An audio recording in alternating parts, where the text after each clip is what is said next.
Well, a bipartisan group of senators introduced legislation today meant to protect kids online. If passed, the bill would ban kids under the age of 13 from using social media. It would also require parental consent before the age of 18 and restrict platforms' abilities to use algorithms for users under 18. NBC News congressional correspondent Julie Sirkin joins us on this from Capitol Hill. Hey, Julie, so I think a lot of people might hear this and think, well, of course, I'm already doing that in my own home. I would not let my child have any of these apps, maybe not even have a cell phone in some cases before the age of 13. I don't need the government to tell me that. But what exactly does this mean that lawmakers are trying to do that would maybe make that a little bit easier? What is it?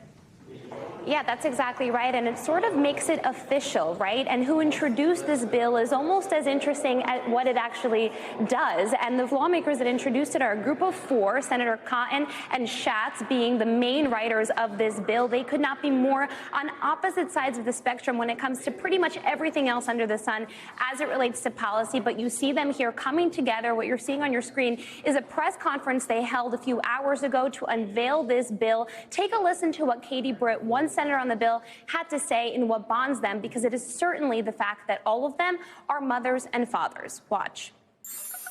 I have sat across from a father who showed me the last picture of his beautiful daughter who died by suicide the next day.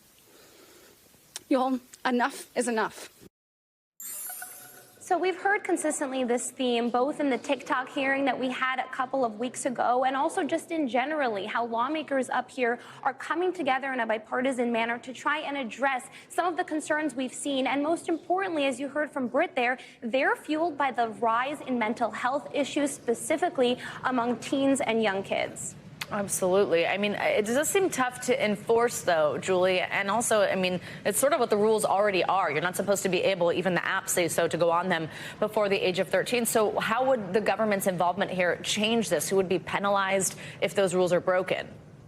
Yeah, Savannah, it's such a good question because, of course, anything like this becomes hard to enforce, even if it is passed. But a couple of ways the lawmakers are going to try to make this a little bit easier is actually direct state attorneys general to be on top of this and monitor the social media programs themselves. Also, the Federal Trade Commission is going to be involved in this, too. And they're also going to build out some kind of mechanism to force these apps to implement a verification process. This would be controlled by the government, according to the bill's authors. And this is all in an effort, again, to control the influence that all of these social media companies, TikTok, Instagram included, are having on young kids. You mentioned a really important point. They do technically ban anyone younger than 13 from being on the app. At least TikTok most certainly does.